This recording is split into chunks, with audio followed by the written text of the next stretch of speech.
Abituriyentlər, bugün izah elədiyim videoya uyğun, yəni bərabər sürətli hərəkət, düz xətli bərabər sürətli hərəkətə uyğun dim topludan sual nümunələrinin izahına baxacağıq. Başlayaq. Bərabər sürətli hərəkət edən cismin sürəti modulun zamandan asıllıq qrafiki verilmişdir. Cismin 20 saniyədə getdiyi yolu hesablayın. Biz sürət zaman qrafikinə əsasən baxırıq ki, bizim sürətimiz neçədir? 40-dır və bu cisim bərabər sürətlə hərəkət edib. Demək ki, bizim sürətimizin ədədi qiyməti 40 metr bölünsün saniyədir. Və bizə 20 saniyə ərzində deyir, t bərabərdir 20 saniyə ərzində gedilən yolu istəyir. Gedilən yolumuz L bərabərdir V vur T'dir. O da bərabərdir 40 vurulsun 20. Bu eləyir bizdən ötürü 800 metr, bunu isə kilometr ilə əvəz eləyib. Bu isə bizdən ötürü 0,8 kilometr edir. Doğru cavabımız D variantıdır. Burada yazaq D variantı. Bunu başqa nə cür həll eləmək olar?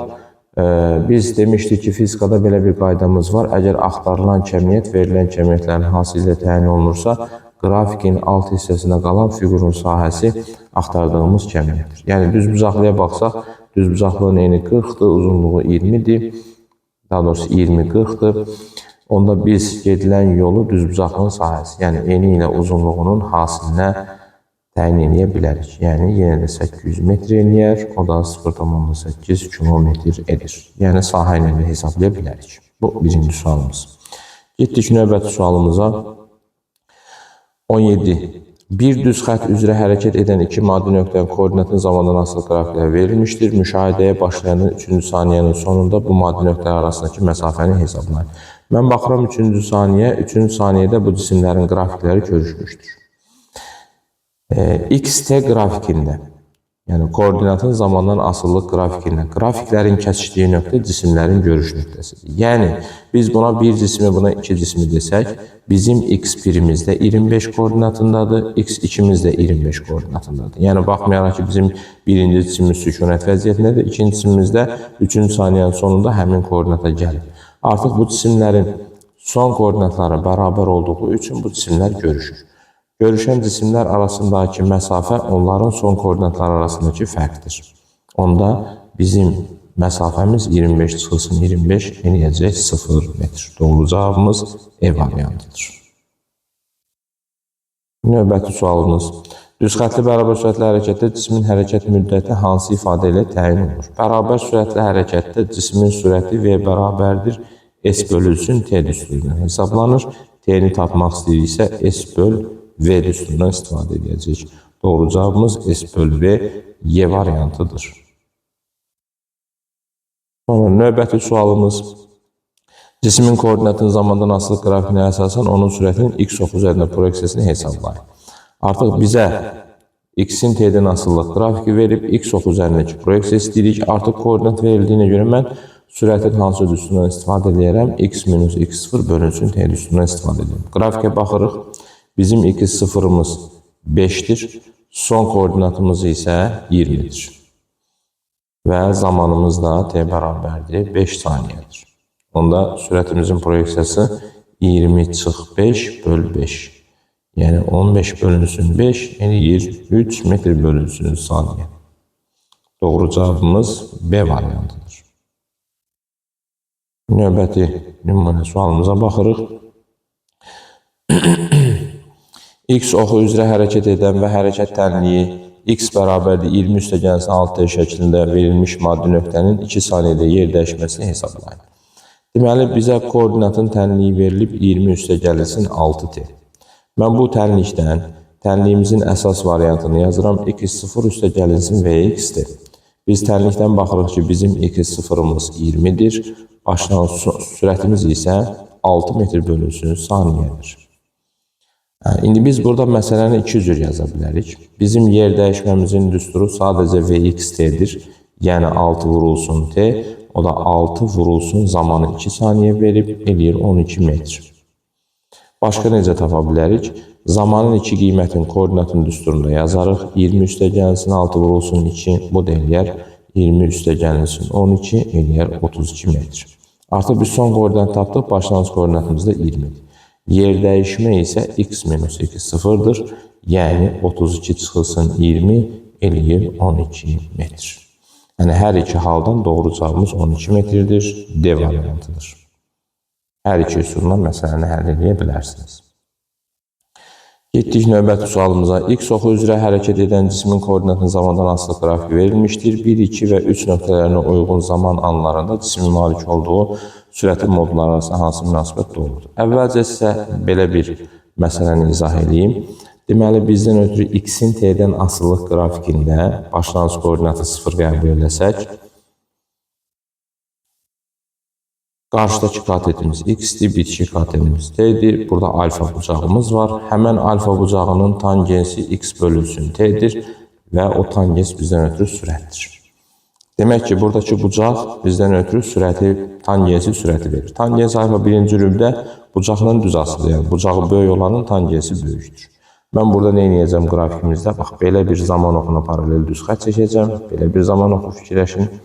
Artıq bizim 1-in bucağı budur, 2 ilə 3-ün bucağı budur. 2 ilə 3-ün bucağı eyni olduğuna görə avtomatik tangens alfa 2 ilə tangens alfa 3 bir-birinə bərabərdir. Demək ki, bizim V2 sürəti ilə V3 sürəti bir-birinə bərabərdir. Tangens alfa 1 isə onlardan böyükdür. Demək ki, bizim V1 sürətimiz onlardan böyükdür. Doğru cavabımız V1 böyükdür, V2 bərabərdir, V3'dür. Doğru cavab E variantıdır. Növbəti sualımız. X oxu üzrə hərəkət edən cismin hərəkət qrafikinə əsasən A nöqtəsinə uyğun zaman anını hesablayın. Deməli, bu bizdən ötürü bərabər sürətli hərəkətdir. Mən ilk 2 saniyəni götürürəm. İlk 2 saniyədə sürətimizi təyin edək. Və X-imiz bərabərdir. X minus x0 bölünsün T'dir. O da bərabərdir. Son koordinatımız 0'dır.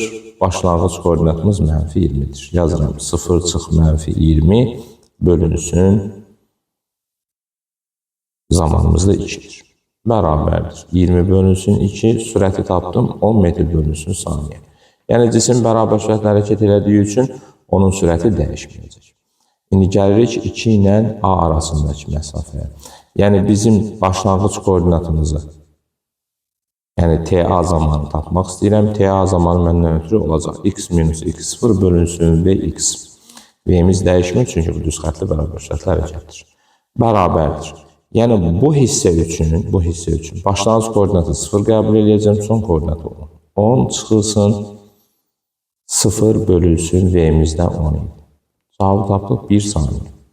Yəni biz bax 2 saniyədən sonra A nöqtəsinə gələnə qədər 1 saniyə vaxt sərf edirik.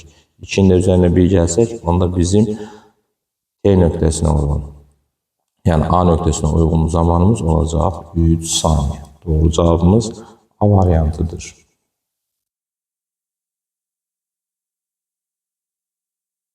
Gəldik 55-ci sualımıza.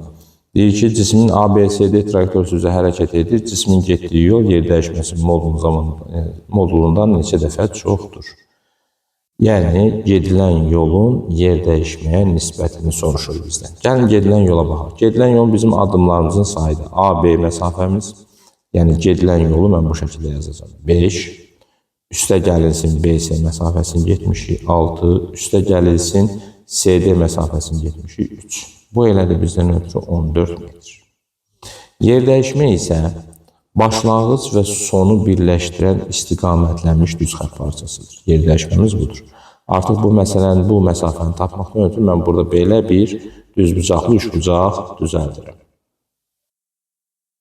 Deməli, düzbucaqlı üçbucağı tamamladıq.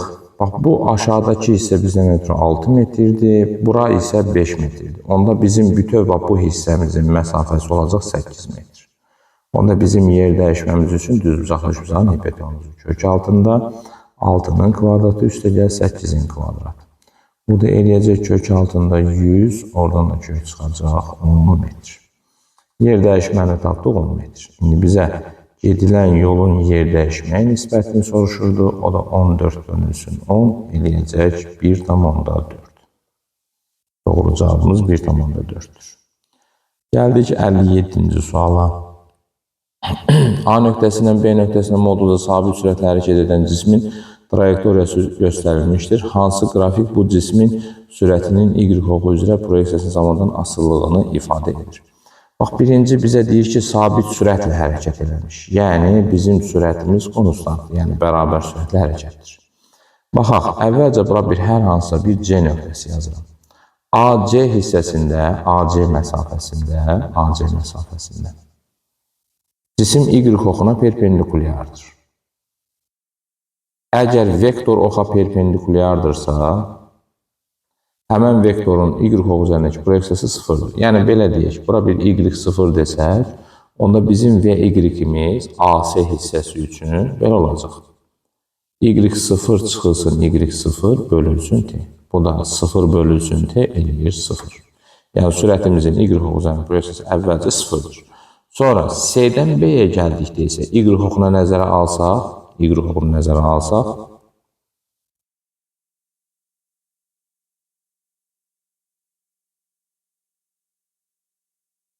Y oxunun əksinə hərəkət eləmiş. Artıq məsələn, bura bir Y desək, bizdən ötürü CB hissəsində bizim SY-imiz olacaq, Y çıxılsın, Y0.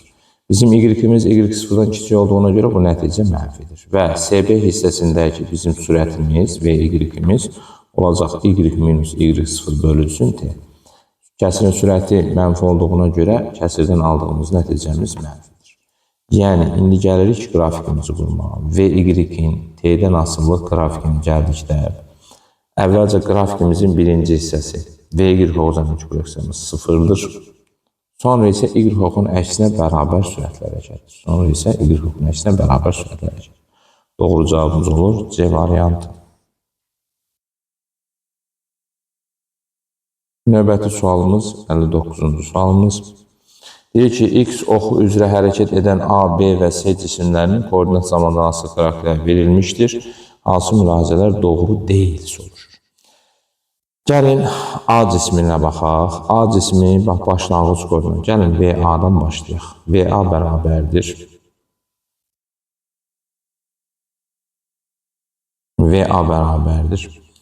VA üçün son koordinat 20-dir, başlanğıc koordinat 10-dur. Yazıram belə, 20 çıxılsın 10 bölünsün, zamanımız isə 4-dür. Bu eləyəcək 10 bölü 4, 2,5 metr bölünsün saniyə. Və sürətimiz müsbət olduğuna görə X oxu istiqamətinə bərabər sürətlə hərəkətdir. Sonra gəlin, keçək VB-yə. VB-də zamanı 4 götürəsi olsaq, 4-cü saniyənin sonunda bu cismin son sürəti zamanı 2 götürərik. Zamanı 2 götürsək, son koordinatı 0 qəbul edəcək. VB bərabərdir. 0 çıxılsın 10, başlanğıc koordinatı VB-nin 10-dur və zamanda 2 götürdük. Bərabərdir. Eləyəcək mənfi 5 metr bölünsün saniyə. Demək ki, bu X oxunun əksinə bərabər sürətlə hərəkət eləyir. Və nəhayət VC-yə baxırıq. O da bərabərdir. İndi burada nə eləyəcək? VC-də də yenə 2 saniyəni götürsək, son koordinatımız mənfi 10-dur, başlanğıc koordinatımız 0-dır. Bax, VC-nin başladığı nöqtə budur. Ona görə belə yazıram. Mənfi 10 çıxılsın 0 bölünsün zamanda 2. Bu da eləyəcək mənfi 5 metr bölünsün saniyə. Bu da mənfi olduğu üçün X oxunun əksi istiqamətinə bərabər sürətlə hərəkətdir. İndi gəlin cavablara baxaq. Hansı münasibət doğru deyil soruşur bizdən. Deyir ki, B cisminin sürətinin modulu A cisminin sürətinin modulundan böyükdür. Gəlin baxaq. B-nin modulu 5-dir, A-nın modulu 2,5-dir. Demək ki, bir doğrudur. Bizə doğru deyil lazımdır. Keçirik ikinci cavabımıza. B cisminin sürətinin modulu A cisminin sürətinin modulundan kiçikdir. Bu yanlışdır. Demək ki, doğru cavablarımızdan biri 2-dir. Çünki bizə doğru deyil soruşur. B və C cisimlərin sürətlərinin modulları bərabərdir. Bəli, B və C cisimlərin sürətlərinin modulları bərabərdir. 3 doğru cavabdır, ona görə onu götürmürük. B və C cisimləri arasındakı məsafə hər an sabitdir. B və C cisimləri arasındakı məsafə, bəli, hər an sabitdir, çünki sürətləri eynidir. Sürətləri eyni olduğuna görə onlar arasındakı məsafə dəyişməz. Deməli, 4-də doğrudur. B və C cismi eyni istiqamətdə hərəkət edirlər. Hər ikisi X oxunun əksinədir. Bu da doğrudur. B cismi 2-ci saniyədə istiqamətini dəyişmişdir. Bu isə yanlışdır. İstiqamətini dəyişməyib, ona görə 6-nı da doğru cavab kimi götürə bilərik. Doğru cavabımız 2, 6 olacaq. Yəni, Bu qrafiklərə uyğun gəlməyən cavablarımız 2, 6-dır. Növbəti sualımız. X oxu üzrə hərəkətdə cismin koordinatı zamandan asılı qrafiki verilmişdir. Müşahidəyə başlayandan 4 saniyə ərzində gedilən yolun yer dəyişmə modundan neçə metr çox olduğunu hesablayın. Bax, biz qrafikə əsasən, qrafikimiz başlayıb 4-dən. Artıq biz gedilən yolu, bax, metrlərlə x verilib. Zamana görə metrlərlə gedilən yolu buradan tapacaq. Deməli, əvvəlcə cisim 4-dən gəlib 1-ə. Yəni, biz gedilən yolu işarə eləyək. Gedilən yolumuz 4-dən 1-ə 3 metr üstə gəlinsin. Yenidən 1-dən qayıdıb 6-ya. 1-dən 6-ya isə 5 metr gedir. Demək ki, bunun getdiyi yol olub 8 metr. İndi gəlir yer dəyişməyə. Yer dəyişmə isə başlanğıc və, gəlin onun yaşından işarə eləyək, başlanğıc və son arasındakı parça idi. Modul olaraq. Onda bizim yer dəyişməmiz olur 6 çıxılsın 4, yəni 2 metr. İndi bizə deyir ki, moduldan neçə metr çox olduğunu tapın. Onda gedilən yoldan yer dəyişməni çıxacaq.